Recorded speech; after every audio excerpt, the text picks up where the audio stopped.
Hoje com a gente aqui no podcast, duas figuras que eu conheci. Uma eu já conhecia há muito tempo, a outra figura é nova.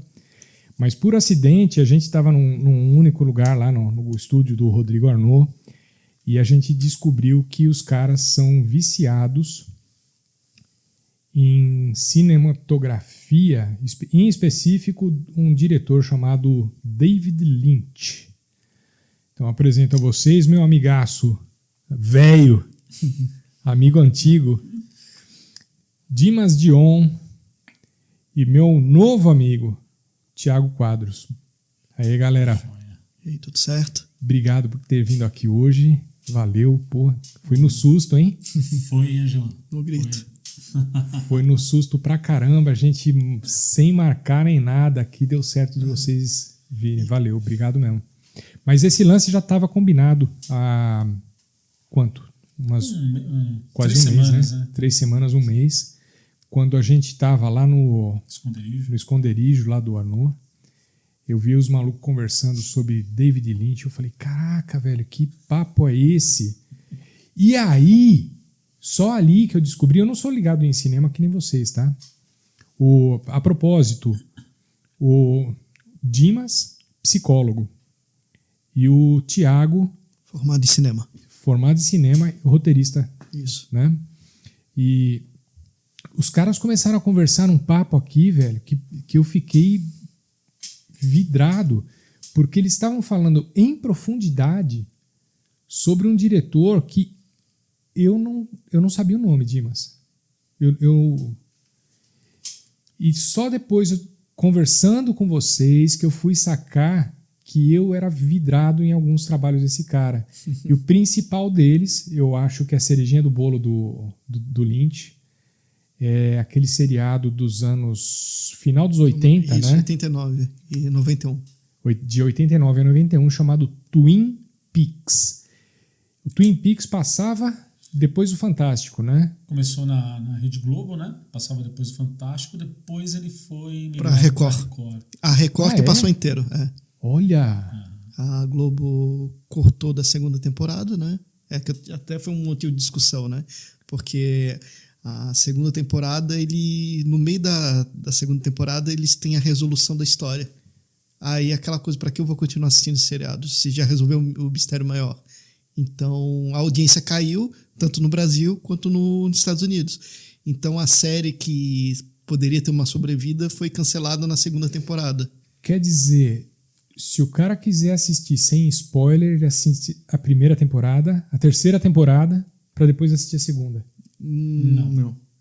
Não rola? Se ele quiser assistir sem spoiler? Sem spoiler, porque a segunda temporada dá spoiler do final, verdade, não é isso? Não tem como não ter spoiler, porque a personagem principal ela já aparece morta. Já na primeira cena. Na primeira cena. Tudo bem, então, mas a pegada dela era quem matou Laura Palmer. É a grande... O gancho. E eu imagino que o spoiler tenha sido os caras entregarem quem matou. Sim. Na segunda temporada. Na verdade, eles aceleraram a resolução Tá. precocemente. Então, o que acontece? E aí, como diz o próprio David Lynch, a história se desenvolveria em torno desse mistério.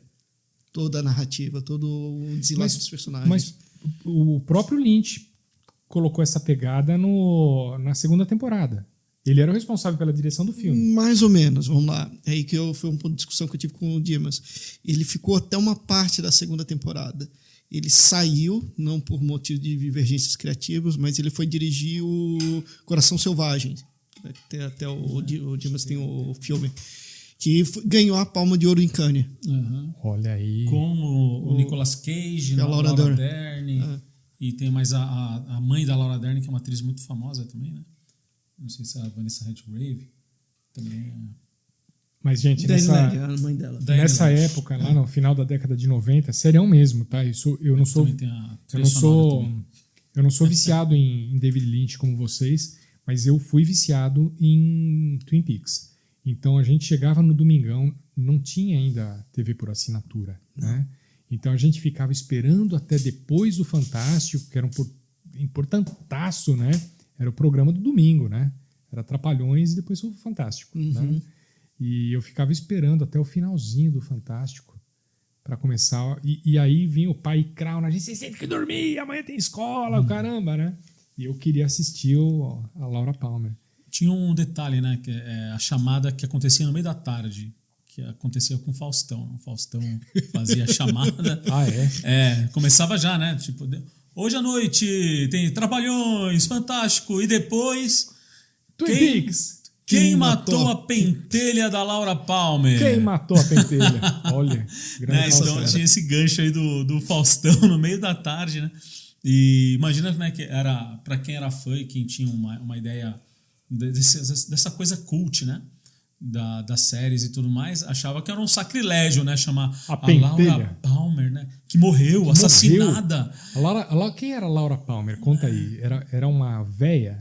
Não, a Laura Palmer não era uma velha, né? Era uma adolescente, né? Uma adolescente, estava já no último ano do nosso colegial, o nosso ensino médio. É a Miss da cidade, né? Não tem aquela coisa, a Miss Miss Twin Peaks. A garota do baile, né? A princesa do baile, né? Era loirinha, olhinho claro. Era, na cidade era tipo um modelo de pessoa perfeita, ela era boazinha, tudo. Só que aí... Flanders, né? Família do Flanders. Quase isso. Só que no Twin Peaks tem essa questão do Twin Peaks, não, do David Lynch, tem essa duplicidade entre os personagens, todos na série e nos trabalhos dele. Então a Laura Palmer também tinha esse segredo oculto. Que a série foi aos poucos desvendando, né? Quer dizer, o David... É uma linha de... É uma linha do Lynch fazer com que os personagens tenham essa dualidade de personalidade. Isso, ou ambiguidade. Se não tem essa dualidade, às vezes eles são ambíguos. Quase sempre é. Tá. Tarantino usa, né, essa questão da ambiguidade e dualidade, né? Vou dar um exemplo para você. Eu acho que nossos colegas que estão assistindo talvez não vai lembrar muito de cara dessa cena, mas tem uma cena que o John Travolta tá na casa da namorada do chefão. O Marcellus Wallace. Do Negrão. Exato. A Mia Wallace, né? Que era casado com o Marcellus Wallace. Eles vão pra dançar música lá, tal, eles dançam a musiquinha tal, e voltam pra casa. E quando eles voltam pra casa, ela tá tá bem chapada. Tá, mas ela bebeu. Ela tá chapada porque ela bebeu, acho que fumou alguma coisinha, tem, né? O LSD. Bom, não, só para entender a dualidade, né? Só pra gente focado na dualidade, né? Então eles voltam, né, da lanchonete, ela uma tá coisa chapada, super respeitosa, né? Que afinal ela tá é uma mulher do chefe. Sim, mas ela tá meio que se inclinando um pouco para ele. E ele fala assim: "Não, pera um pouco, eu vou no banheiro, eu já volto". E quando ele vai pro banheiro, ele fica assim, pô, mas ela é mulher do chefe. Pô, mas e se ele me matar? Pô, mas ela tá dando em cima de mim. Ah, mas ninguém vai saber, ela não vai contar pra ele. Não, vai dar certo. Mas e aí, o que eu falo pra ela? Será que eu vou? Será que eu não vou? E o Tarantino é bem esperto. Nessa cena, ele tem um espelho, ele tá olhando no espelho tem 2 lâmpadas acesas, aliás, 2 lâmpadas apagadas, e onde ele tá, tem 2 lâmpadas acesas. Ele gravou de um take, de um jeito em que ele traz toda a dualidade. Se ele vai fazer, se ele não vai fazer. Né? E lâmpadas acesas, lâmpadas apagadas. Eu levo, inclusive, essa cena para psicoterapia de alguns pacientes meus que estão com algum problema de ambiguidade. Porque se ele ficar muito tempo circulando dentro da ambiguidade, ele não resolve. O destino resolve. Então, quando ele sai do banheiro achando que ele vai pegar, né? Que ele vai dar Vai pegar a mulher do chefe. A mulher do chefe, ela tá em overdose, e aí começa aquela... Eu lembro que ela encontra uma droga no casaco dele. E ela usa tudo. É uma heroína, se não me engano. Né? E aí ela entra em overdose. Então, assim, se você fica muito tempo em ambiguidade, você não vai resolver o problema. O destino resolve o problema para você. E aí, nos filmes do David Lynch, existe essa questão quando é uma ambiguidade, de que a pessoa fica naquela ambiguidade o tempo inteiro e o destino resolve. Pau! Né? Agora, se é uma dualidade, aí ele trabalha de uma forma diferente. Isso que é muito legal, porque ele consegue ter essa profundidade, ele consegue ter a intenção acontecendo, né? A intenção de que quando existe uma dualidade, as decisões acontecem e têm as suas consequências. Quando há uma ambiguidade, a pessoa fica presa na ambiguidade e o destino resolve. Olha, velho. Uma percepção do caramba, né? Então já começa aí. E aí a maioria dos personagens tem essa ambiguidade ou essa dualidade dentro do Twin Peaks. Foram 3 temporadas no total, né? Quase todos os trabalhos do David Leitch têm ou é ambíguo ou ele tem essa dualidade de personalidade. Tá. Então ele é muito recorrente esse tema no filme dele. Mas foram 3 temporadas no total. Sim. E a Globo não passou nem a primeira inteira, é isso? A primeira e uma parte da segunda. Parte da segunda. É. Tá. E depois isso foi para Record. Foi para Record, a Record passou inteiro também porque não tinha nada a perder, entendeu? A Globo, por causa de questão de audiências, eles resolveram cortar, entendeu? Tá. Eu assisti só na Globo até um determinado ponto. Eu comecei a tomar muita porrada do meu pai porque eu tinha que dormir para ir para a escola tal, e acabei não assistindo. Mas hoje a gente consegue encontrar isso em qual plataforma de streaming? A cada momento muda. Tá. Tem momentos que não está em lugar nenhum, mas a cada ano muda. Né? Então eles licenciam para outra distribuidora. Normalmente ele fica disponível na Paramount. Que é da Paramount, a produtora. Mas ele também já ficou disponível na HBO, Netflix e na Netflix. Porque a terceira temporada, que aconteceu 25 anos depois, já em meios à pandemia, foi feito por uma produtora chamada Showtime, a mesma do Californication, do David Duchovny. E aí eles fizeram um acordo com a Netflix de passar uma semana após o episódio que passa na TV, uma semana depois eles passam o episódio no Netflix, deixam disponível. Tá. Então ele não foi disponibilizado inteiro de uma vez só, como normalmente as séries são exibição semanal. Então eles iam semana a semana. Mas eu acho que a janela era curta, acho que era um dia mais ou menos, não chegava a ser uma semana. Pra cá foi uma semana. Sério? Foi. Mas a diferença era pouca mesmo, então... Mas é aquela coisa, tem séries que são muito grandes e o custo é alto, fazer um Twin Peaks, até eu me lembro o Walking Dead também foi nesse esquema assim, eles têm que ter uma outra produtora grande, uma distribuidora grande para disseminar, porque a Showtime ela ainda é relativamente pequena, claro, é grande em termos dos Estados Unidos, mas assim, o alcance dele é até limitado, entendeu? Então ele teria que ter uma distribuidora grande, uma Netflix, uma HBO, que tem um número de assinantes no redor do mundo, porque a Showtime não tem, se eu não me engano, como canal a cabo no Brasil, se eu não me engano, tá? Acho que já teve. Pode ser que já teve. Atualmente eu não sei se tem. Eu acho que era, se eu não me engano, eram transmitidas as séries da Showtime no FX. Isso. Né? Que era a Fox que era dona. Então... tem esse... Mas é só caçar que acha. Aí, em todo caso, tem o Piratex, né? Onde eu queria chegar. Se for atrás, acha os arquivinhos lá, baixa as 3 temporadas, assiste tudo de uma vez. A primeira vez que eu assisti Twin Peaks foi no Piratex. Então, assim... Tá. Perdão. Antes disso, até uma curiosidade, né? Twin Peaks também, assim... Você era nascido?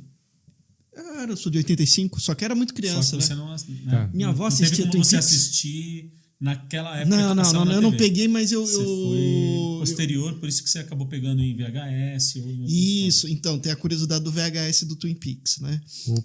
Então, antigamente, tinha essa coisa de, eu vou lançar uma série de TV.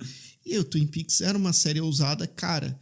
Só que o que acontecia? Nem todas as séries, até acontece até hoje, eles aprovam o roteiro, aí eles mandam produzir o piloto. Conforme for a reação do piloto... Pode ser que ela ganhe uma temporada inteira, pode ser que o piloto só fica aquele piloto. E para não perder esse gasto, se transformava em telefilme. Então, o VHS que tem do Twin Peaks, então a minha primeira contato do Twin Peaks oficial mesmo, foi via VHS.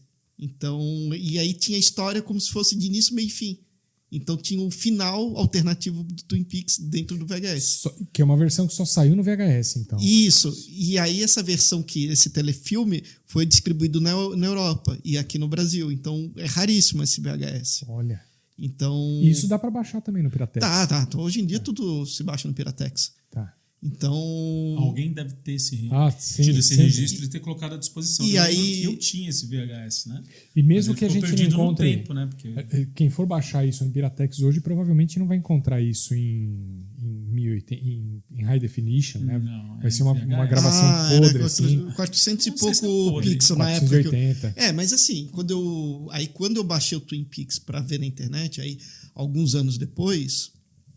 Aí era aqueles monitor de tubo. Então, 400 e pouco, a gente não sentia tanta diferença assim. Tinha uns quadriculadinhos, mas não é o HD. Cara, você só não sentia porque você não tinha referência. Exato.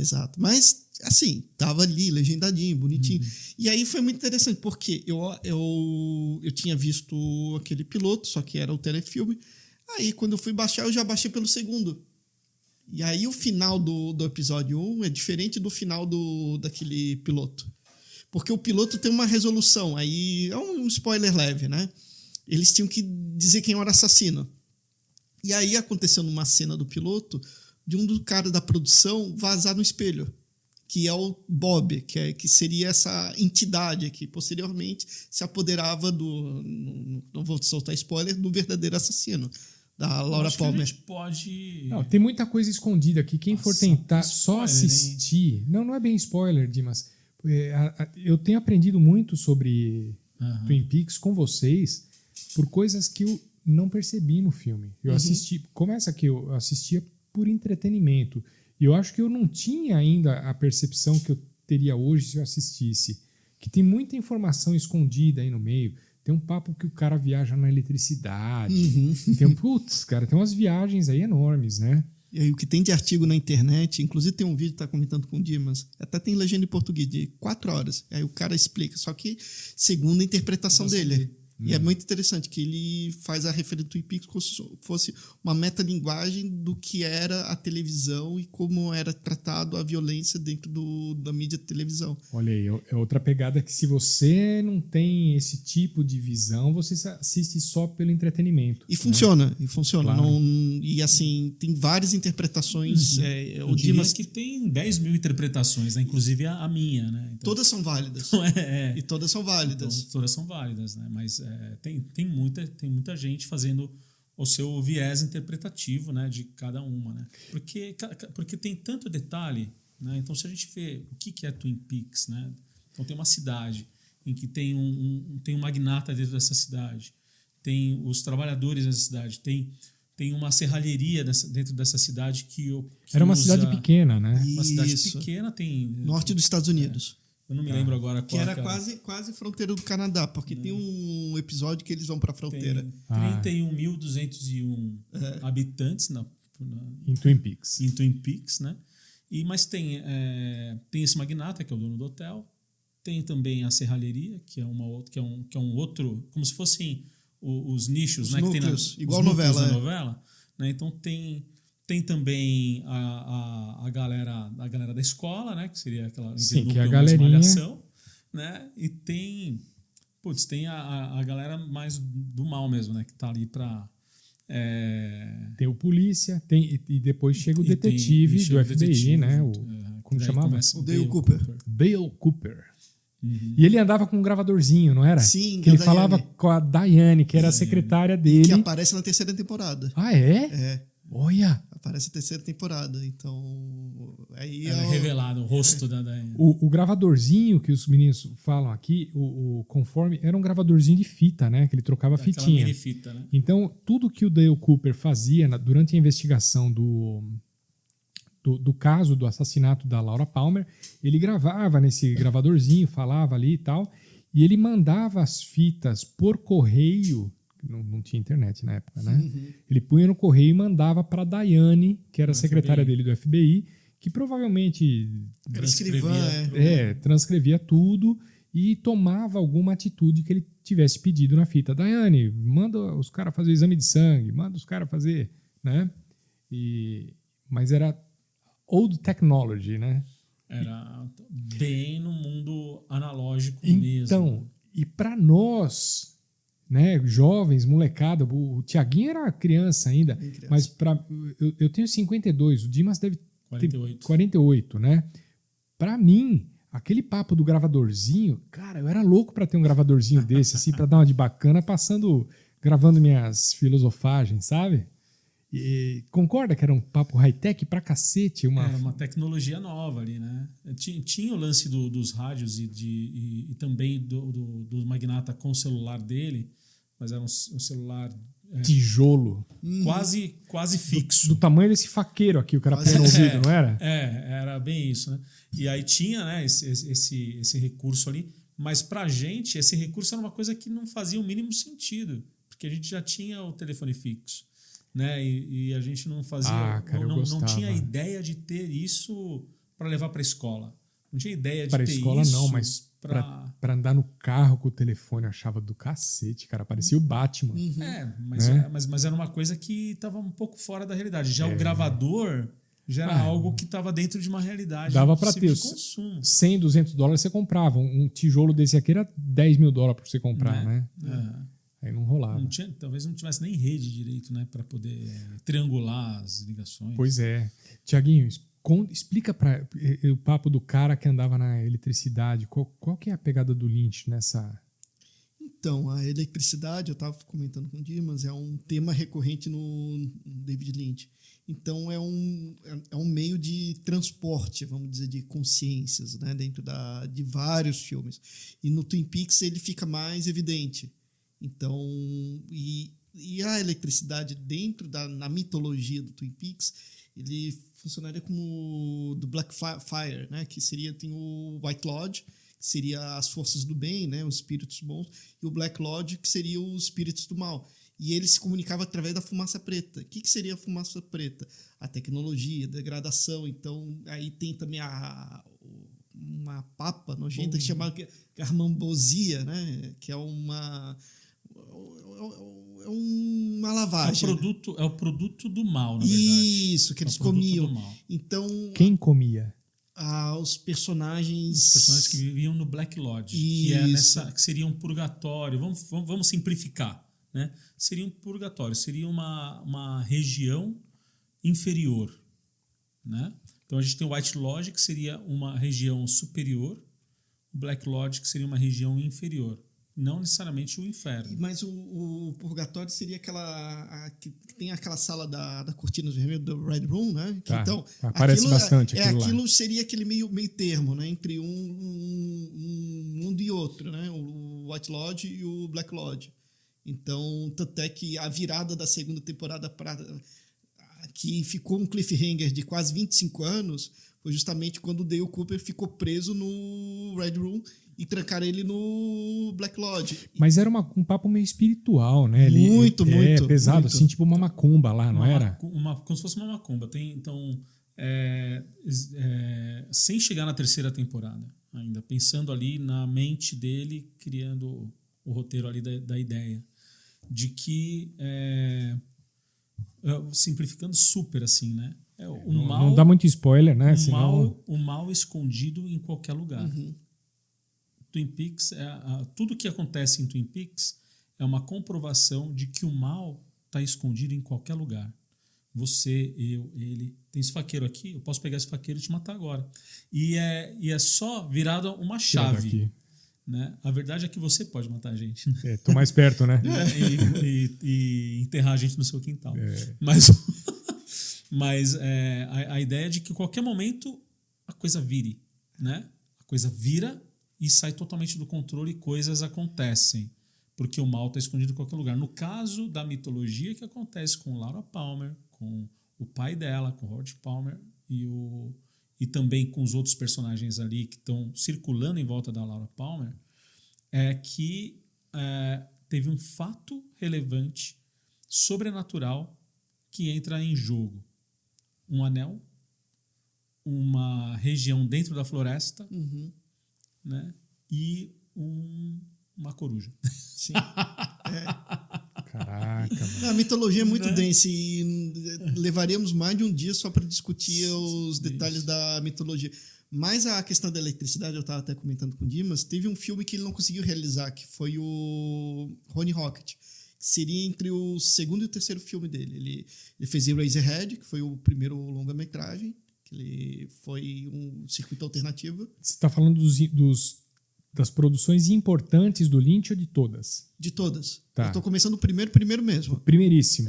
Tudo bem, ele teve curtas que ele fez experimentais na faculdade, mas o primeiro longa-metragem chama Eraserhead.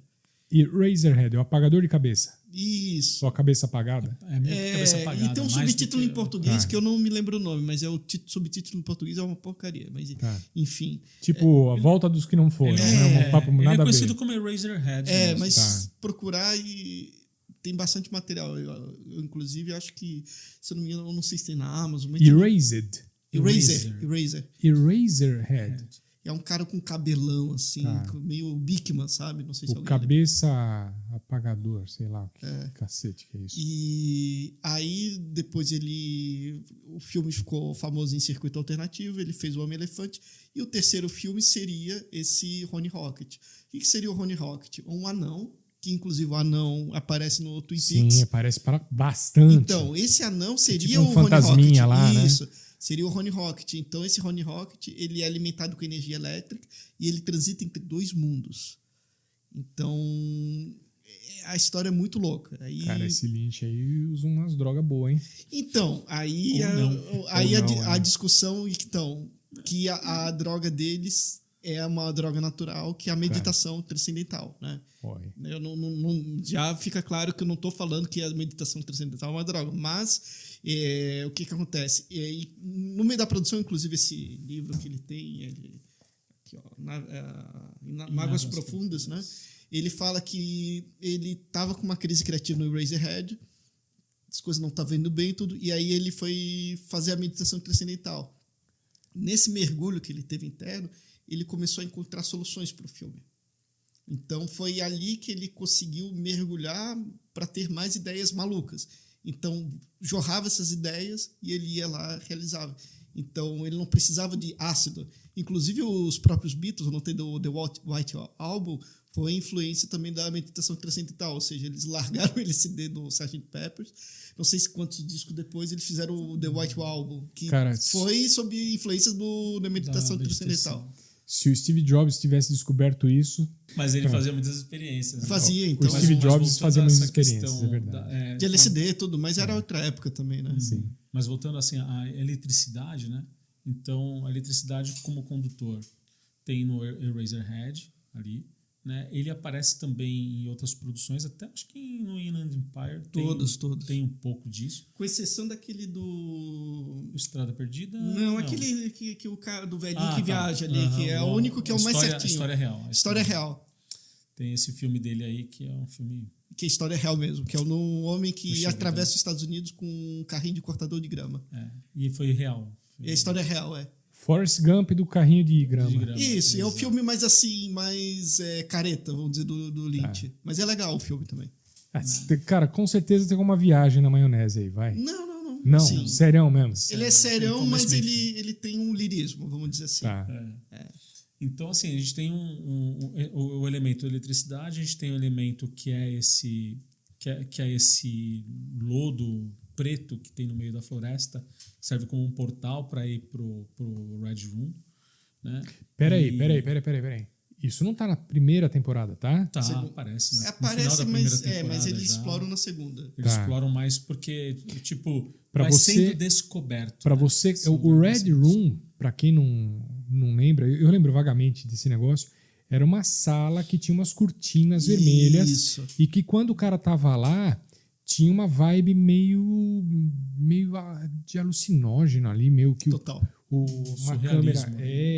Uma câmera meio de frentona assim pro cara, meio que o cara passando uma vibe estranha, né? O Ronnie Rocket, né, que é o anão, ele grava as cenas dele falando ao contrário.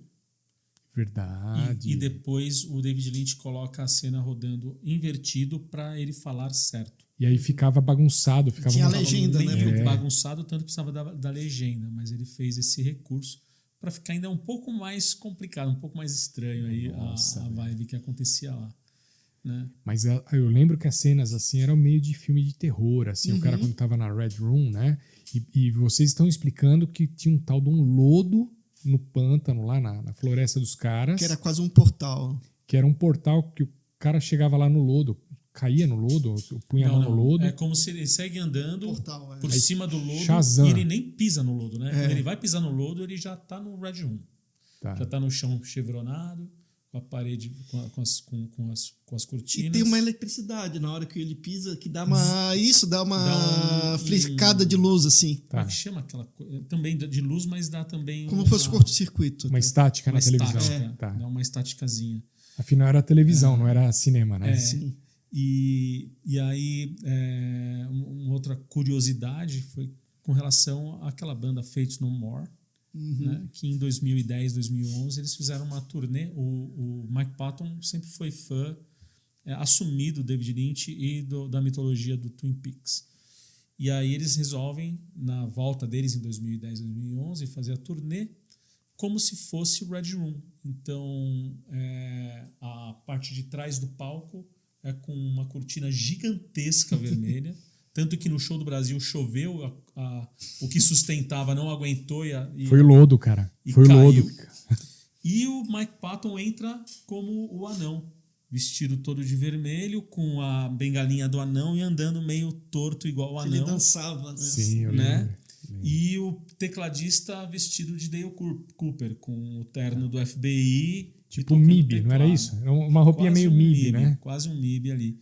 Então, para você ver que o universo do Twin Peaks, ele ultrapassa. Então, teve bandas brasileiras que fizeram músicas colocando como se o Bob, que é a entidade, tivesse se apropriado do Guilherme de Pádua na morte da... Tá. Né? Eu não sabia. Então, teve uma banda brasileira lá do Rio Grande do Sul que fez uma música colocando dessa forma, né? E o refrão as tesouras estão largadas no balcão. Caralho. Porque ele matou com uma tesoura. Nossa. Então ele pega a tesoura do balcão e leva para dentro do carro para matar a Pérez, né? Sim, a Daniela Pérez.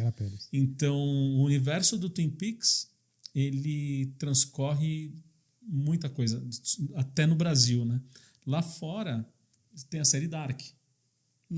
Né? Para quem não conhece, tem até disponível ainda na Netflix. No Netflix, da Netflix. É uma série alemã e que eles bebem demais da fonte do Twin Peaks. Mas eu tenho muitas críticas. O que eu estava falando com o Dimas no carro, no caminho para cá, foi isso. Que Twin Peaks ele pavimentou que foi a terceira era de ouro da televisão americana. Então, eles começam com o marco, eles chamam Sopranos, né? Que é a série da HBO. Também bebe referência bastante do Twin Peaks. E vem esse auge que acho que agora já não tá mais. Então, as séries eles têm um tom mais cinematográfico. As histórias não são fechadas em um capítulo, elas são mais serializadas. Então, você tem uma densidade. Volta a questão também da ambiguidade dos protagonistas. Então, e fora essa questão do trabalhar o mistério, né? Então, logo em seguida vem Arquivo X, né? Inclusive o David Duchovny, ele faz um agente transgênero do FBI.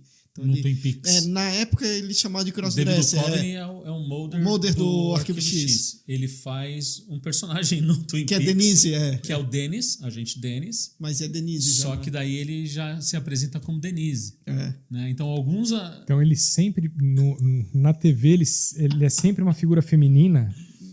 Não. Ou ele é uma figura masculina? Só no Twin Peaks. Isso, exato. Mas ele é uma figura feminina. Você vê que é um crossdresser mesmo. Isso, né? Ele tá vestido de mulher. Na época se chamava, né? Crossdresser, cara. E na terceira temporada eles mostram que já trocou de sexo, assim, que já teve a transição, né? Na época, e até o David Lynch, que é o chefe de todo mundo, do FBI, ele comenta isso. O Lynch, então, ele teve um papel. Ele era o chefe do FBI. E ele tinha problema de audição, ele gritava horrores. Você se lembra? Ele tinha um aparelhinho de surdez. Não, eu não vi essa parte, cara. Então ele usava um aparelho de surdez e mesmo com o aparelho de surdez era difícil dele se comunicar, porque ele gritava muito para falar e as pessoas também tinham que gritar muito com ele para ser ouvido. Então ficava uma situação meio insólita e engraçada, né? Com ele ali na cena. Nos Estados Unidos, o Twin Peaks foi uma febre. Foi. Foi uma bombaça, assim. Referência para muita coisa. Na série True Detective, por exemplo, da HBO, bebe da fonte. Né? A gente viu agora mais recentemente Fargo, bebe da fonte. Os irmãos Coen, todos pegar as obras dos irmãos Coen, bebe muito da referência do Twin Peaks. Irmãos Coen, eles fizeram Um dos Fracos Não Tem Vez, que mais? Eles fizeram Fargo, é uma cacetada de filme, assim, mas assim, tem também essa coisa meio surrealista e também essa questão da ambiguidade das pessoas. Uma crítica à cidade, ao modo de vida americano, colocando essa coisa assim, né? E aí a gente pode dizer assim, na década de 90, quem mais bebeu da fonte foi o Chris Carter com o Arquivo X. Sim. Na década de zero, né, dos anos 2000, foi Lost. Inclusive com mapinha. Então, no Twin Peaks tem um mapa para saber onde está o Black Lodge, onde está a coruja, onde está não sei o que. Tem um mapa. Tá, no Lost. No Lost tem um mapa. Tá. E aí, na década de 20 agora, tem o Dark, que também tem mapa, tem viagem no tempo, tem outras dimensões, também faz essas correlações. Então, Twin Peaks, ele é como disse bem o Thiago, ele pavimenta muito daquilo que traz de surrealismo e de um divisor de água, assim, né? Sim, e no próprio audiovisual americano. Então, assim, o próprio Tarantino, então, ele acaba influenciando de maneira direta e indireta muitos filmes. Então, o que vem a se tornar depois vem em decorrência do Twin Peaks. O próprio Tarantino é mais novo que o Lynch, né? Sim, bem mais novo. Então, certamente ele, na carreira dele, ele usou referências algumas bem cedo, coisas, né? É porque o Tarantino ele tem um modus operandi da cinematografia, de referências bem estruturado, né? Que vem do western spaghetti, que vem do cinema japonês, a violência sanguinária, dos pulp que vendia em bancas de jornal. Então tem a coisa da coisa sanguinária, tem o lance do cinema japonês muito forte nele. É o asiático no geral, né? E também do espaguete, né? O cinema noir também, muito comum da década de 30, 40. Inclusive, a maioria desses filmes noir que tinha naquela época estão tudo no YouTube hoje em dia. E assim, filmes desses de mistério. E aí você pega essas referências do Tarantino, estão tudo lá. Vamos deixar algum link aqui na descrição do vídeo? Vocês conseguem algum link Você falou filmes noir. Noir, filmes em preto e branco de mistério, aquele, sabe, de detetive. Tem bastante, assim. E hoje são tudo em domínio público. Então você não vai assistir não é pirateado. Muitos são domínio público por detalhes assim de registro, entendeu? Ou o estúdio faliu, tudo, então não foi adquirido por estúdio nenhum, então de repente foi comprado, entendeu? Tipo, ficou pro limbo. Ficou pro limbo, exato. Então não tem essa coisa de copyright. Se a gente encontrar algumas referências, a gente põe aqui na descrição do vídeo, a galera que está assistindo consegue pegar. De filmes no ar que tem uma pegada David Lynch, né? E algumas outras cinematografias que também você vê assim que realmente David Lynch pegou aquelas pessoas. Né? Outra curiosidade também, antes dele fazer o Twin Peaks, né? A história encomendada originalmente era para ser um telefilme sobre o assassinato da Marilyn Monroe. Então, aquilo não foi aprovado por sei lá qual motivo. E eles foram aquela coisa de já paguei mesmo. Readaptar a ideia daquele crime não solucionado, tudo. Eles desenvolveram o Twin Peaks. Então, vamos dizer, a ideia matriz, vamos dizer assim, seria isso. Então, indiretamente, o assassinato da Marilyn Monroe desencadeou a série. Indiretamente. E não teve nada a ver, né? O Twin Peaks não. Cara, é outra história. Mas é isso que é legal, com essas coisas que... Essa ideia raiz que acaba indo para um lado. E o Lynch é muito assim, ele pega às vezes uma ideia, ou vamos pegar o caso do Veludo Azul. Inclusive, esse daí tá na Amazon Prime, que tá fácil de achar. Qual é o nome? Veludo Azul. O Veludo Azul. O Blue Velvet. Blue Velvet, Blue isso. Velvet. O início do filme é isso. Eles mostram aquele subúrbio dos Estados Unidos bonito, mas logo em seguida eles mostram a orelha cheia de formiga, uma orelha decepada. Então, a premissa do filme era essa, a orelha decepada. Então, com base na orelha decepada, ele foi criando toda a atmosfera do filme, os personagens, tudo. Então, até nesse livro do Mergulhando em Águas Profundas, ele Posso ver? Sim. Ele pega uma ideia que ele se apaixona e ele começa a, vamos dizer, viajar nessa ideia até desenvolver o filme, a série. Cara, eu vou fazer um comentário com vocês. Eu vou procurar, se eu encontrar... Eu tenho essa foto, é lógico que eu vou encontrar e eu vou botar nesse vídeo. Esse cara aqui, David Lynch, ele é a cara do meu tio-avô. É o próprio. Cara, se eu mostrar isso aqui para o meu pai, quem é esse? Meu tio Evangelista.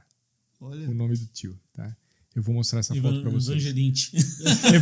Porra, rapaz. Puta, da hora. Legal demais. Né? Mas o cabelinho igual, a cara igual, o palitozinho aqui, é o meu tio, cara. Né? Tem um lance, né? Eu tenho uma teoria, né? Posso falar? Né? Meu tio avô, hein? Fica à vontade. Meu tio avô. Eu tenho uma teoria com relação à cinematografia dele e por que ele, aos poucos, foi parando de gravar.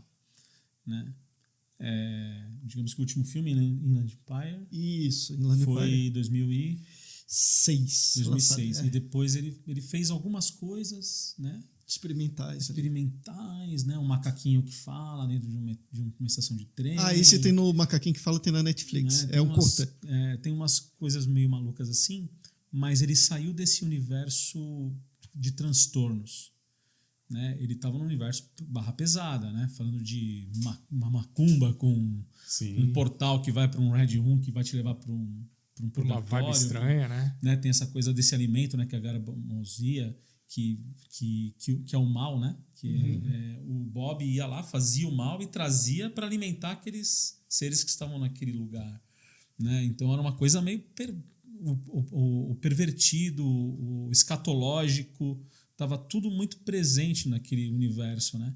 E ele continuou com esse universo surreal, pesado nos filmes que se seguiram, né? Com A Estrada Perdida e depois com a Cidade dos Sonhos, né? Como Mulholland Drive, que traz uma vibe muito pesada, né? De temas de pessoas que morrem de overdose e são deixadas dentro de uma casa, pessoas que têm uma dupla personalidade e nessa dupla personalidade fazem coisas perversas, pervertidas no nível hard.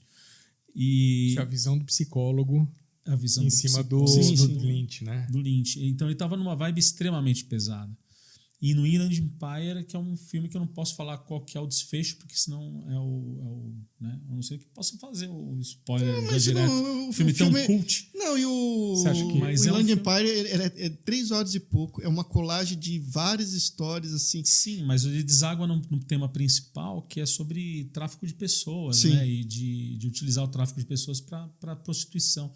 Pesado pra caramba. E aí, de repente, ele... né? David sumiu. Sumiu. Esse David Lynch aí sumiu.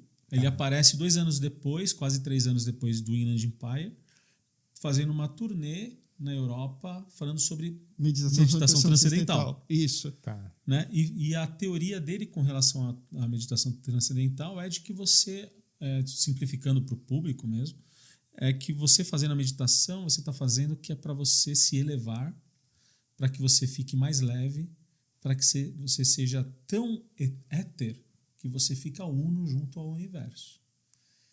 Né? E aí chega a 25 anos de Twin Peaks e ele faz a 3ª temporada do Twin Peaks. E ele tenta explicar da onde surgiu o mal e da onde surgiu por que a vítima tem que ser a Laura Palmer. E ele explica isso de uma forma bastante peculiar, porque ele traz a eletricidade novamente, mas dentro de uma explosão atômica. Que são as energias não naturais, né? Que seria a explosão do projeto Manhattan. Ou seja, o catalisador, o catalisador dessa cria um Bob e uma Laura Palmer, o bem e o mal. Essa coisa que acontece no Twin Peaks começa por quê? Ele explica no episódio 8 da 3ª temporada com uma explosão do projeto da Trinity, né? Da bomba Trinity. Que foi em 1947, por ali, né? Que quem assistiu Oppenheimer, né? Tá sabendo, vai tá, né? Que é a mesma explosão. Aquela explosão ele fez lá, então, em 2020, no meio de 2021, no meio da pandemia. Mas aquela energia... Não, foi em 2017. A 3ª temporada. 2017. Eu lembro porque é o primeiro ano que eu estava aqui em São Paulo. E aí, realmente, ele entra dentro da bomba atômica, da explosão do cogumelo, da bomba vai atômica. Vai ver o que está acontecendo lá dentro com os átomos. As coisas espirituais assim que acontecem. Assim como acontece no filme do Oppenheimer, com os swivels, os elétrons, se degladiando e transformando aquilo, ele faz a mesma coisa ali, só que aquilo ali gera um produto. O produto daquilo são as coisas antinaturais. Né? Então, dentro da própria cidade fictícia que Oppenheimer criou, lá no Novo México, começam a aparecer seres que não deveriam aparecer. E, né, essa eletricidade ainda que vai sobrevoando e irradiando, né, com a radiação irradiando para o além do perímetro ali, vai surgir as sementes do bem e do mal. Né? Então, e aí eu não posso falar mais do que isso, que senão eu vou falar a história inteira. Spoiler. Mas o que eu penso que fazendo isso ele consegue se afastar do escatológico, se afastar da perversidade, dele não conversar com essa perversidade. Você imagina que num documentário que eu assisti dele, lá no final da década de 80, início dos anos 90, no documentário mostra como que ele pintava os quadros dele. Ele fala de tudo que ele fazia de manual. Ele que fazia os cenários, por exemplo. Ele pegava as maquitas e fazia as peças de madeira e fazia o cenário dos filmes e das séries. E ele também era um artista plástico. Só que uma das técnicas que ele utilizava para fazer os quadros era colocar uma tela gigante no chão, num galpão, e pendurava um pedaço de carne crua em cima dessa tela. No meio dessa tela ele colocava várias tintas e conforme os dias iam passando, aquela carne em decomposição iam caindo os vermes e os vermes iam andando na tela com a tinta, desenhando o quadro. Então a gente vê para onde que estava a cabeça dele naquela época. Como que aquela pessoa está fazendo isso naquela época, né? E está falando sobre ser éter, ser o universo e tal. O quanto que ele evoluiu de um ponto muito denso e pesado e sombrio para falar de coisas bonitinhas. E depois ele conseguiu superar. Isso é lindo, porque pensar a biografia dele, como que ele estava tratando a arte, como a arte sendo também algo que está dentro dele, né? E como que ele tratou a arte depois de tanto tempo praticando a meditação transcendental. Então ele começou a praticar lá atrás, no primeiro filme, como bem disse o Tiago. E você vê com a prática, ele foi se complexificando, os filmes dele foram cada vez mais complexos, e depois, no final, ele deu um boom. E aí, de repente, vem essa terceira temporada com uma visão totalmente diferenciada com relação à criação da mitologia. A vida imita a arte, né? Tem um speech desse aí, né? Se você for ver, cara, o Lynch, então, fez muitas coisas, ele produziu muito conteúdo que tem essa coisa da dualidade, e a vida dele lá na frente, quando ele era totalmente nesse naipe pesado, né? Nesse clima pesado, sombrio. História pesada, sombria e tal, e de repente ele encontra o outro lado, que é um lado de luz dele aí, é o lado mas se claro da força. Permitir, os personagens dele, ou pelo menos o Dale Cooper, é quase que o alter ego dele. Então é um personagem moralmente personagem assim, moralmente até correto, e não né? só isso, ele era otimista assim, tipo, ele tomava um café, o melhor café que eu tomei na minha vida. Essa torta é uma delícia. Então assim, e o Lynch tinha essa coisa dá um presente para você mesmo de vez em quando, não tem esse papo? Isso. E ele o Dale Cooper como o David Lynch, eles têm esse encantamento com a vida, mesmo diante daquela coisa horrenda. Então, e todos os filmes dele acabam trabalhando essa temática de uma forma maior ou menor. Então, ele consegue transitar entre o grotesco, né, essas coisas que a profundidade da nossa alma, que tem esse lodo, né, e ele consegue ainda emergir, de certa forma, ok. Só que, claro, na série, eles têm essa virada da segunda para a terceira, né, que existe a figura do mal que apodera o Dale Cooper, e aí 25 anos depois, imagina, esperar 25 anos para ver um desfecho, Então ele desenvolve a... Na verdade, spoiler, vai. Eu vou perguntar spoiler. Na primeira temporada há um desfecho. De temporada. Mais ou menos. Tem um cliffhanger. Tem um gancho para ir para a segunda. Tá. Na segunda temporada tem um desfecho no meio da temporada. Mas não é o desfecho do Dale Cooper. Não. Né? É só o começo. Exato. Então, lógico, cada temporada tem que encerrar algum assunto. Toda temporada, a gente está acostumado a ver dessa forma. Sim. Ele fecha um assunto, ele fecha uma gavetinha, mas ele começa a abrir uma outra muito interessante, lógico que é o gancho para você pegar na segunda temporada. Né? A Laura Palmer, eu me lembro quem matou a Laura Palmer. Sim. Que eu assisti a primeira temporada. Né? Acho que na primeira temporada eles mostram o assassino. Como você assistiu na Globo, você acha que assistiu a primeira temporada, mas você assistiu a primeira temporada e parte da segunda. Tá. Como você assistiu na Globo, a Globo fez isso. Tá, né? Mas eu me lembro quem matou Laura Palmer. Isso eu me lembro. E que eu agora estou começando a acreditar que talvez esse entendimento que eu tenha tido de quem matou a Laura Palmer tenha algo a mais, né? Algo causou aquela personalidade lá matar a Laura Palmer. Ele explica um pouco isso num filme que ele fez para dar uma conclusão, porque a série foi cancelada, que chama... Estamos com uma horinha aí já, né? Que chama The Fire Walk With Me. Né? Qual é o nome? The Fire Walk With Me. Tá. Ou em português, Os Últimos Dias de Laura Palmer. Pô, tudo a ver o título, hein? Muita confusão. O fogo anda comigo, Os Últimos Dias de Laura Palmer. Mas tem muito a ver com esse anel aí, né? Com um anel que transita para lá e para cá. E esse anel provoca algumas situações que dão esse fogo, né? Que é um fogo que não é um fogo legal. É um fogo... Que é o Blackfire. Blackfire, né? Tá. Então, é uma luz escura. Isso. Um papo...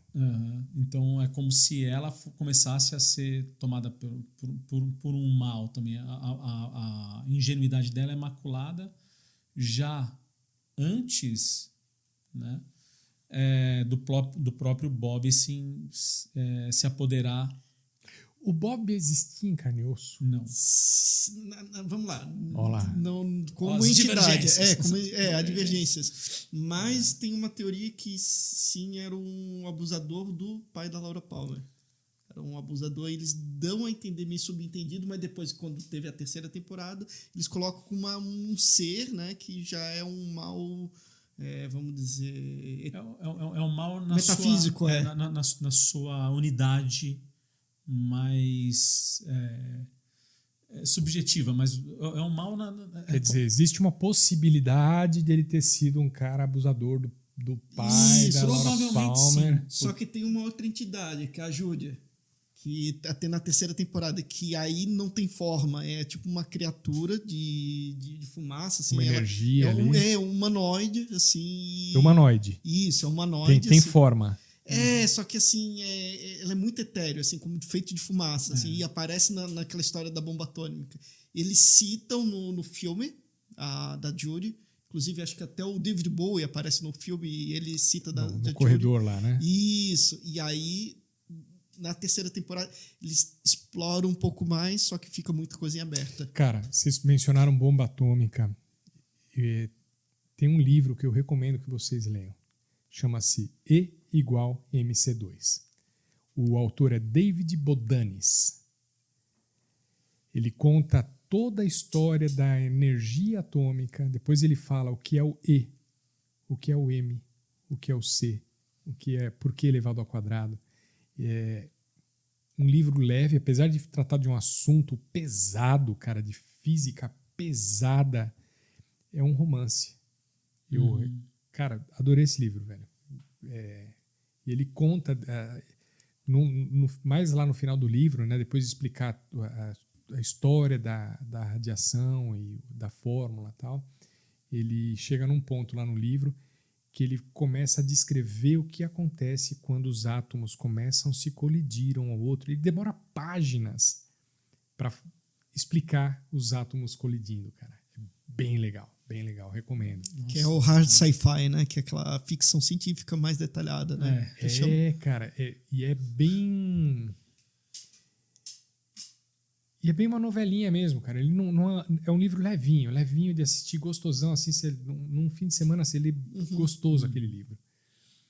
Ele fala sobre a Madame Curie, né, que morreu envenenada por ela mesma, né? Por ela mesma. Ela é irmã, o marido, tipo, matou a família, galera, né? A casa, né, velho? Tudo que ela encostou. Tá tudo... tem objetos dela que estão guardados em chumbo até hoje. Até hoje e vai ficar lá por muito tempo. Boa. Muito boa essa. E por onde anda o Lynch hoje? Boa pergunta? Boa pergunta. A última vez que eu vi ele tá no YouTube dele falando números da loteria de maneira aleatória e previsão do tempo. É verdade, ele acorda às vezes e ele vai lá pro microfone dele ali e ele faz uma mensagem ali de 2 minutos, 4 minutos. Que não tem sentido nenhum, isso que é a graça. Sobre... E todo mundo tenta desvendar, mas que o Lynch é aquela coisa, vamos ter mistérios. Então você imagina qualquer coisa que ele fala alcança um puta monte de gente, vira fofoca, vira raciocínio. Não. É que as pessoas vão guardando esses registros.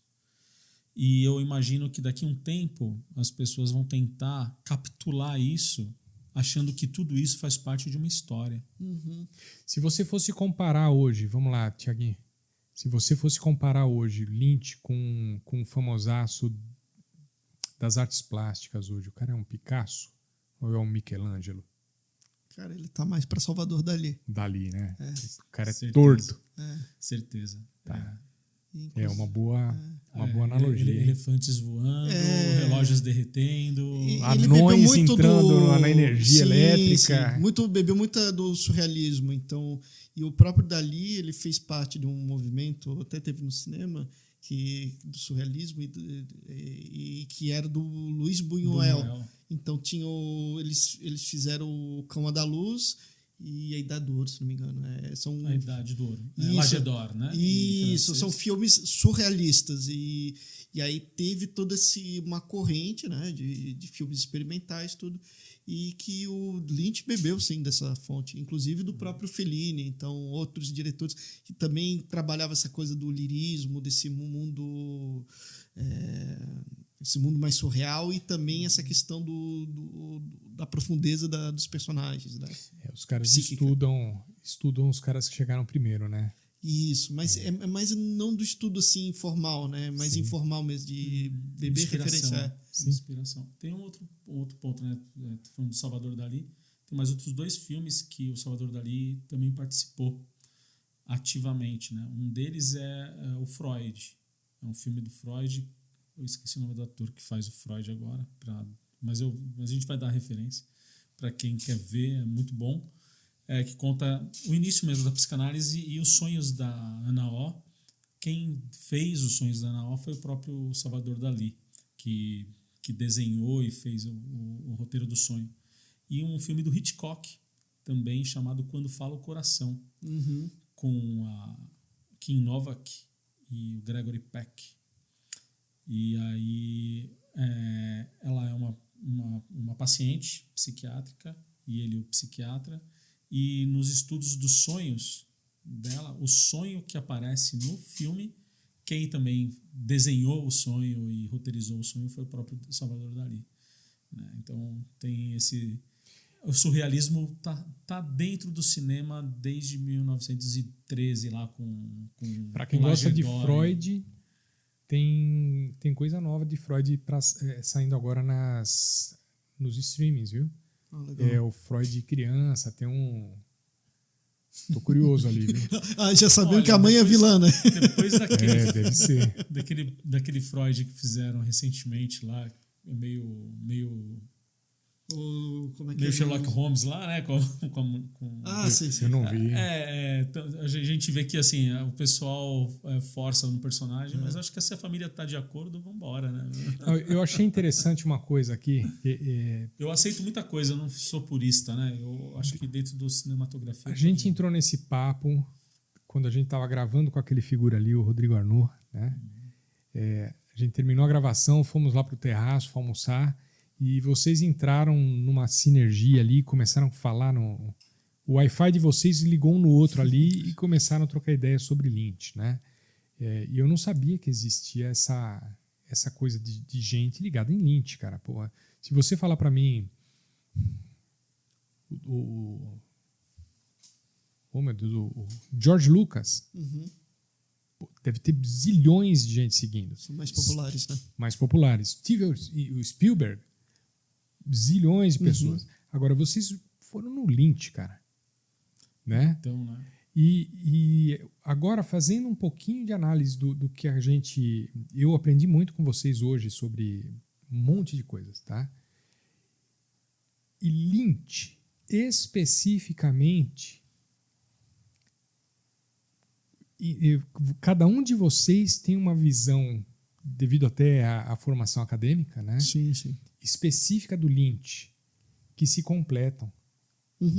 Cara, formidável esse papo de hoje. Acho que a gente pode até marcar uma continuação disso, ainda sobre Lynch, ou fazendo análise de outros diretores ou de outros diretores, assuntos, né? Porque isso do Lynch, claro, a gente só arranhou a superfície. Claro, dá para fazer parte 2, 3, 5, porque há muito material, né? Eu duvido que muita gente vai assistir esse vídeo. Mas assim... Aposto. Que muito ou pouca? Que muita gente vai. Porque é nicho, então não tem tanto material em português do David Lynch de qualidade. Há um podcast que fala inteiro do David Lynch. Agora, nos Estados Unidos tem um podcast dedicado a Twin Peaks. Tem um vídeo, até vou mandar depois o link, de 4 horas. O cara fazendo toda uma dissertação sobre o Twin Peaks. Tá em português ou não? Não, em inglês. Mas tem legenda português. Aí só colocar na legenda. Ou seja, tem muito material gringo e é bem assistido. E aí pouco material brasileiro que fala de Lynch. E a maioria que fala de Lynch é do... Como é que é? Do Cidade dos Sonhos. Que ficou meio cult, assim, anos 2000, assim. Então, pegou essa geração internet. Então, ele foi um pouco mais difundido, né? Bacana. Pô, eu espero que você esteja certo. Porque não, eu faço esse conteúdo que a gente está fazendo hoje, principalmente por paixão. Tá? Se vai alguém assistir ou não, cara, não sei. Mas eu curti o assunto, eu curti o papo, eu curti o Dale Cooper, eu achava a Laura Palmer muito gatinha, né? Ela era linda, era uma mina muito linda, né? Então, me traz muitas memórias de quando meu pai brigava comigo que eu tinha que dormir, entendeu? Para ir para a escola. E eu acho que é uma fase importante na vida da gente, esse final da adolescência, né? Que foi o meu caso. E a gente guarda muitas coisas ali de bacanas. E, cara, eu gostaria muito de fazer outras coisas parecidas com vocês aqui, né? Por exemplo, né? Você disse que tem mais um cara que é bom nesse assunto, de Lynch. Tanto Lynch falando sobre Lynch, mas falando sobre o que veio depois, eu acho muito bacana a gente falar o legado dele para televisão e para o cinema. Eu acho que esse é um tema que seria legal a gente... Sem precisar citar diretamente o Lynch, né? Parte 2, porque... Semana que vem, velho. Realmente esse lance do Lost, esse lance do Dark, o quanto que as pessoas não têm ideia de quão similaridade tem, né? É surreal a quantidade de coisa que tem de similaridades. Né? E a gente poderia fazer um podcast a respeito disso, mas também a gente poderia fazer um podcast sobre o próprio Abrams, né? O J.J. Abrams, falando sobre como que genial. Isso tudo aí. Aliás, você mencionou aqui a palavra... Eu acho que todos nós mencionamos a palavra podcast uma série de vezes aqui, né? E pod tem a ver com o palco, né? Aqui nós estamos na minha casa, né? Isso aqui, gente, é um kitchen cast. ou em bom português, um cozinha cast. Geralmente eles chamam de mesa cast, né? Esse é o kitchen cast. E eu gostaria muito de fazer uma brincadeira dessa, um bate-papo desse aqui. A gente já chegou a fazer... Eu fiz com vocês o bate-papo e fiz com outras pessoas a cozinha. Agora eu gostaria muito de juntar os dois.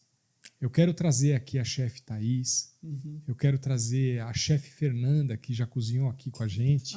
Uma série legal de cozinha que vai agora tá na Disney Plus, né? O The Bear. Assim que é The Bear. The Bear. Assiste, que você da área de psicologia, é uma comédia dramática, mas eles vão, né, no fundo dessa questão da psicologia, assim, o desgaste, saúde mental, tudo. É uma série que eu recomendo. Então, que junta saúde mental, questão de ambiguidade também, da personalidade e cozinha. Pois é, e o que eu queria muito é misturar dois assuntos. Cara, cozinha tem a ver com Lynch? Não, cara. Mas eu tô com fome. E de repente a chefe de cozinha podia estar aqui promovendo o trabalho dela, ainda decorando o ambiente aqui, né? Falar de Silêncio dos Inocentes, né? Que é carne humana. Olha, né? velho, Silêncio dos Inocentes, filmaço. Você manja disso? Sim, a gente estava conversando uma vez do Hannibal também, que é todo. Nossa, que é a série dos. O Thiago eu conheço desde 2019, 2017. Né? 2018, acho. 2017, 2018. Mas a gente nunca conversou sobre esses temas, né? É engraçado. A gente conversou do Hannibal, a gente começou a conversar a respeito disso, acho que pós-pandemia. Foi. Eu conheço ele já há um bom tempo, mas agora só depois, pós-pandemia, que a gente está descobrindo que tem uma sinergia aí de interesses bem interessantes. É grande. E, cara, e não só uma sinergia de interesses, é um complemento. Vocês estão complementando um ao outro aqui. Isso está ficando muito mais legal do que eu imaginava. Que bom. Vamos lançar um desafio pro público. Qual o filme ou o diretor que eles querem que discuta? Traz aí, galera. Então a gente citou alguns, né? Então vamos deixar pro público decidir ali. Bom, manda aí. Vocês agora. Pôs a roubada pro público. Tá com vocês agora. Galera, traz aí o filme, o diretor. A Cinderela Baiana com Carla Pérez. Olha lá. Clássico, mas muito bom. Tropa de Elite, por que não? Por que não? Né? Tem tanto no cinema nacional, acho que Tropa de Elite, Cidade de Deus. Sim. O cinema brasileiro tem bons, coisa assim. boa, né? Sim. Como um bom cinéfilo e um bom psicólogo, eu trago aqui minha contribuição. Eu agradeço. E ele, como um excelente cinéfilo também e um roteirista experimentado, pode também trazer uma visão, e também filósofo, né? Que o Thiago também é um grande filósofo. Eu já ouvi algumas filosofias do Thiaguinho. Então pode trazer aqui um conteúdo bem interessante e rico, né? Porque tem uma base aqui. Claro. Uma base muito importante. Bom, galera, a gente está com 1 hora de vídeo já aqui. Passou como se fosse 2 minutos, galera. Putz, foi rápido demais. Eu vou deixar, então, um desafio para o público trazer, então, os assuntos, os filmes, os diretores, para a gente fazer mais uma sessão dessa. Quem mais vocês querem que esteja aqui na mesa com a gente? Né? De repente, a gente traz aqui um físico para falar de Oppenheimer. Pô, legal. Né? Que complementa o assunto aqui da bomba atômica. Sim. Né? Eu vou agradecendo aos brothersões aqui, o Dr. Dimas, Dr. Thiago. Não, também não tem doutorado. Nenhum dos dois tem doutorado. Cara, mas o Dr. Ângelo aqui, então, né? Eu agradecer grandão de vocês terem vindo aqui bater papo comigo hoje. Eu vou fazer um anúncio aqui. Aos sábados, galera. Sábados a 1 hora da tarde. Grande amigo da gente, o Rodrigo Arnaud, está falando no programa A Vida é Sobre Dados. É começo, galera. Tá? É começo. Assiste lá, se interessa, interage, engaja lá no Rodrigão. Ele está ali rindo. Estou vendo o segurando a câmera. Quem vai ser o próximo entrevistado? O próximo entrevistado. Sério, Rodrigo? É o Dimas? Sério? Que legal. Então, neste sábado, no programa do Dr. Rodrigo Arnaud, teremos então o Dr. Dimas Dion. Qual vai ser o assunto lá, doutor? A gente vai falar sobre dados, mas... Sobre dados. A vida é sobre dados. Nós vamos falar sobre psicologia, vamos falar sobre o lançamento de um novo projeto, uma nova empresa que eu estou trazendo, e também do meu trabalho mais artístico também, né, que tem a ver com música e transmídia. Né? Bacana. Bom, aproveitando então que temos um músico na sala, né? De forma. Sucesso. Já guardamos o violão. Assim que a gente desligar e finalizar aqui, a gente vai entregar o Martim na mão do Dimas e a gente vai curtir uma musiquinha tomando um vinhozão aí. Né? Só sucesso. Só sucesso. Galera, valeu, obrigado. Apareçam aí. Ângelo. Os arroba dos meninos vão estar aqui na descrição do vídeo. A agenda da gente vocês vão encontrar aqui também. Links, né? A gente vai deixar. Os links do conteúdo. A gente vai deixar bastante complementos aqui na descrição do vídeo, tá? Não se esqueça de sempre, né, cara? Vamos mendigar aqui, né? Deixa o like, se inscreve no canal, clica no sininho, comenta, manda mensagem e compartilha. Se você não conhece alguém que vai gostar desse assunto, que se interessa porque foi legal, faz o seguinte, manda para alguém que não vai gostar, aí você zoa o cara. Não é não? Boa. Então serve para quem gosta e para quem não Diz gosta. que vai ter treta no final do podcast. A gente vai arrumar uma já, cara. A gente vai começar a beber aqui, vai dar ruim. Vai ter cortes. Valeu, galera. Até a próxima aí. Obrigado. Valeu. Até mais. Valeu.